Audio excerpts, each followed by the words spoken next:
السلام علیکم ناظرین کرام، نئی ویڈیو میں آپ کو خوش آمدید کہتے ہیں۔ بظاہر یہ لگ رہا ہے کہ سپریم کورٹ آف پاکستان نے پچھلے ایک سال کا داغ جو ان پر لگا تھا اس داغ کو دھونا شروع کر دیا ہے۔ یہ عوامی مینڈیٹ ملنے کا نتیجہ ہے یا ہواؤں کا رخ تبدیل ہوا ہے؟ جو بھی ہے، سپریم کورٹ کے کچھ ججز نے کمال دکھانا شروع کر دیا ہے۔ کل 9 مئی کے مقدمات میں ملوث 6 ملزمان تحریک انصاف کے 6 کارکنان کو ضمانت دی گئی۔ پورا 9 مئی کا بیانیہ سپریم کورٹ نے دفن کیا۔ وہ 9 مئی کا بیانیہ جس پر پچھلے ایک سال سے تحریک انصاف کے خلاف بدترین کریک ڈاؤن کیا جا رہا تھا، پورا نیریٹو تحریک انصاف پر 9 مئی کے واقعات سے متعلق بنایا جا رہا تھا۔ سپریم کورٹ کے 3 رکنی بینچ نے 55 منٹ کی سماعت میں پچھلے ایک سال کا پورا بیانیہ تباہ کر دیا، اور آج الیکشن میں دھاندلی کے حوالے سے سپریم کورٹ میں ایک بڑی امپورٹنٹ ڈیولپمنٹ، بڑی امپورٹنٹ خبر آئی ہے۔ دوسرا دن ہے تحریک انصاف کو سپریم کورٹ سے دوسرا بڑا ریلیف ملا ہے۔ تفصیلات سے میں آپ کو آگاہ کر دیتا ہوں۔ ناظرین کرام، پچھلے ایک سال میں پاکستان کی عدالتوں کے اندر جو کچھ ہوا، جس طریقے سے عدالتی فیصلوں کو بے وقت کیا گیا، سب یہ بات کر رہے تھے، پاکستان کے تمام صحافی بات کر رہے تھے کہ جس دن عدالتوں کا رویہ تبدیل ہوگا، جس دن چند آزاد ججز کھڑے ہو جائیں گے یا کچھ آزاد ججز کے سامنے یہ تمام کیسز لگ جائیں گے، اس دن ہواؤں کا رخ تبدیل ہوگا، اس دن یہ نظام لپیٹ دیا جائے گا۔ وہ الیکشن کا معاملہ ہو، وہ 9 مئی کا معاملہ ہو، وہ تحریک انصاف کے رہنماؤں اور کارکنان کی گرفتاری ہو، جو کچھ بھی ہو، جس طریقے سے عدالتی فیصلوں کو پچھلے ایک سال میں روندا گیا، عدالتوں کا رویہ تبدیل ہونے کا انتظار کیجیے۔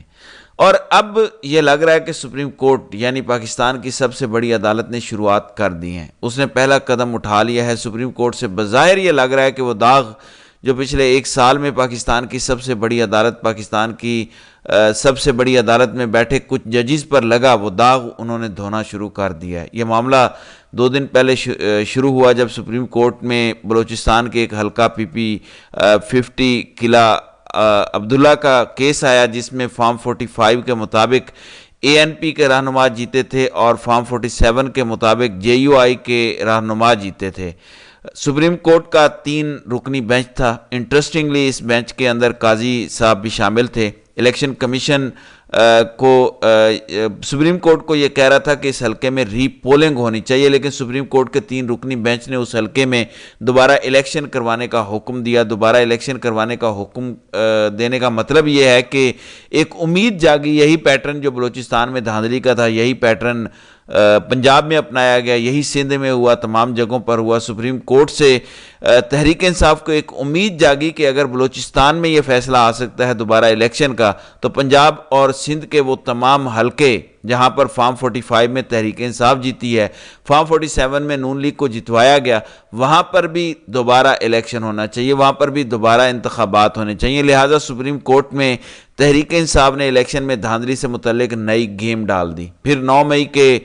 مقدمات میں کل ملوث 6 ملزمان کو جس طرح ضمانت دی گئی، یہ زبردست فیصلہ تھا، گیم چینجر فیصلہ تھا۔ آپ سب جانتے ہیں کہ 9 مئی کے واقعات کو لے کر کس طرح سے تحریک انصاف کے ساتھ پچھلے ایک سال میں سلوک کیا گیا، کس طرح سے تحریک انصاف کو توڑا گیا، استحکام پاکستان پارٹی کو کھڑا گیا، تحریک انصاف کے متبادل جماعت کے طور پر پیش کیا گیا۔ یعنی پچھلے ایک سال میں پاکستان کا پورا سیاسی منظرنامہ تبدیل ہوا، پاکستان کی سب سے بڑی سیاسی جماعت کو کارنر کیا گیا، اس کے لوگوں کو اٹھایا گیا، چادر چار دیواری کا تقدس پامال کیا گیا، انتخابات سے دور رکھنے کی کوشش کی گئی۔ یعنی جو ریاست ایک سیاسی جماعت کے خلاف کر سکتی تھی، وہ تمام کام کیے گئے۔ وہ الگ بات ہے کہ اس کے باوجود وہ سیاسی جماعت انتخابات جیت گئی، لوگوں نے اس کو مینڈیٹ دیا، لوگوں نے اس جماعت پر اعتماد کا اظہار کیا، لیکن سپریم کورٹ کے 3 رکنی بینچ نے پورا بیانیہ تحریک انصاف کے خلاف دفن کر دیا۔ اس لیے عمران خان نے اپنی قانونی ٹیم کو یہ ہدایت کی تھی کہ الیکشن میں دھاندلی سے متعلق تمام تر ایویڈنسز اکٹھے کر کے، تمام تر تگڑے ثبوت اکٹھے کر کے سپریم کورٹ میں ایک درخواست دائر کی جائے۔ حامد خان جو تحریک انصاف کی قانونی ٹیم کے بڑے سینئر رکن ہیں، پنجاب سے سینٹ کی ان کو ٹکٹ بھی ملی ہے۔ کہا جاتا ہے کہ ان کو سینٹ کا ٹکٹ بھی اسی وجہ سے دیا گیا کیونکہ اس ٹائم پاکستان میں جتنے قانون دان ہیں، جتنے تگڑے وکلاء ہیں، ان میں حامد خان کا بھی شمار ہوتا ہے۔ حامد خان کو یہ حکم دیا عمران خان نے کہ ایک ایسی پٹیشن تیار کی جائے، زبردست درخواست دائر کی جائے سپریم کورٹ میں، جس میں تمام فوٹیجز، پکچرز، تمام فارم 45، فارم 47 چینل کی مختلف چینلز کی کٹنگز، یعنی ایک پورا ثبوتوں کا پلندہ سپریم کورٹ میں جمع کروایا جائے اور پھر سپریم کورٹ سے استدعا کی جائے کہ الیکشن میں دھاندلی سے متعلق کوئی کمیشن بنایا جائے، الیکشن میں دھاندلی سے متعلق فل کورٹ بینچ بنایا جائے جو تحقیقات کرے کہ یہ اتنے زیادہ بلنڈرز الیکشن کمیشن نے یا یہ جو بے ضابطگیاں ہوئی ہیں یہ کیسے ہوئیں۔ سپریم کورٹ میں کل تحریک انصاف نے یہ درخواست جمع کروا دی تھی کہ الیکشن میں دھاندلی سے متعلق فل کورٹ بینچ بنایا جائے، اور بڑا سادہ سا سوال اس درخواست میں لکھا گیا ہے کہ نون لیگ کے وہ تمام امیدوار جو جیت گئے ہیں، جن کو فارم 47 میں جتوایا گیا، وہ اپنے فارم 45 کمرہ عدالت میں لے آئیں۔ اگر وہ فارم 45 ہمارے یا دیگر امیدواروں کے فارم 45 سے میچ کر گئے تو ہم اس پٹیشن کو وِڈرا کر لیں گے، اس درخواست کو واپس لے لیں گے۔ اب یہ درخواست سپریم کورٹ میں جمع ہوئی تو میں نے آپ کو گزشتہ کئی دنوں پہلے بتایا تھا کہ اب سپریم کورٹ میں ججز کی پرپوشن تبدیل ہوئی ہے۔ جسٹس منیب اختر کے تیسرے نمبر پر سینئر موسٹ جج بننے کے بعد، سردار طارق مسعود کی ریٹائرمنٹ کے بعد اب سپریم کورٹ سے تحریک انصاف کے خلاف اس طریقے سے فیصلے نہیں آئیں گے جس طریقے سے پہلے آ رہے تھے، یعنی بلے کے انتخابی نشان کا معاملہ ہو، تحریک انصاف کو لیول پلینگ فیلڈ نہ دینا ہو یا دیگر کئی معاملات ہوں، ون سائیڈڈ فیصلے تحریک انصاف کے خلاف آ رہے تھے، لیکن اب نہیں ہوگا۔ اب ایسا تحریک انصاف کے خلاف کرنا آسان نہیں، ممکن نہیں ہے۔ آپ نے پچھلے 2 دن میں میری اس خبر کو درست ہوتے دیکھ لیا کہ اب سپریم کورٹ کے وہ ججز جو سپریم کورٹ کے خلاف کھل کر ریمارکس دے رہے تھے تحریک انصاف کے خلاف،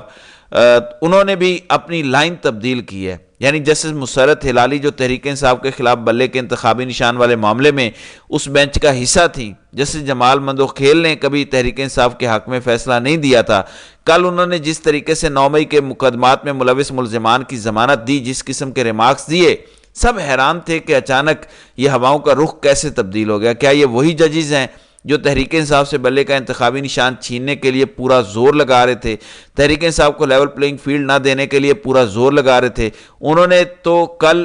ایسی باتیں کی کہ عقل دانگ رہ گئی۔ یعنی یہ تک کہا کہ آپ سابق وزیر اعظم کو غدار کیسے کہہ رہے ہیں؟ آپ سابق وزیر اعظم کو ایک پولیس کانسٹیبل کی شہادت پر یا گواہی پر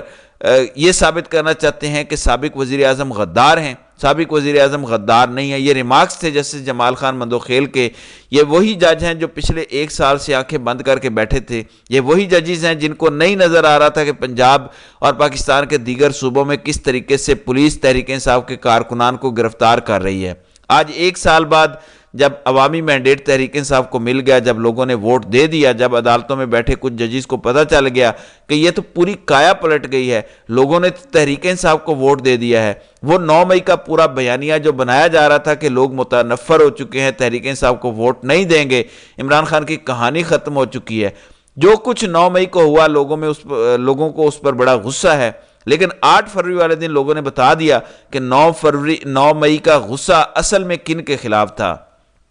اصل میں غصہ اس پوری پی ڈی ایم اور ان کے ہینڈلرز اور سہولت کاروں کے خلاف تھا جو انہوں نے 8 فروری والے دن ثابت کیا۔ اب عدالتوں کو اپنا رویہ تبدیل کرنا پڑے گا، اس کے علاوہ کوئی چارہ نہیں۔ اس لیے پچھلے 60 گھنٹوں کے اندر سپریم کورٹ میں حیران کن تبدیلی نظر آئی۔ امپورٹنٹ ڈیولپمنٹ یہ ہے کہ شہر اقتدار کے وہ تمام عدالتی رپورٹرز جو سپریم کورٹ کو کور کرتے ہیں، وہ بتا رہے ہیں کہ الیکشن میں دھاندلی کے متعلق جو خاص سپریم کورٹ میں تحریک انصاف نے درخواست جمع کرائی تھی، اس درخواست کو منظور کر لیا گیا ہے، سماعت کے لیے مقرر کر لیا گیا ہے۔ اور عین ممکن ہے، یہ بڑی انٹرسٹنگ خبر آپ کو بتانے لگا ہوں کہ عین ممکن ہے جو درخواست کے اندر مطالبہ کیا گیا ہے فل بینچ بنایا جائے، عین ممکن ہے کہ فل بینچ بھی بن جائے۔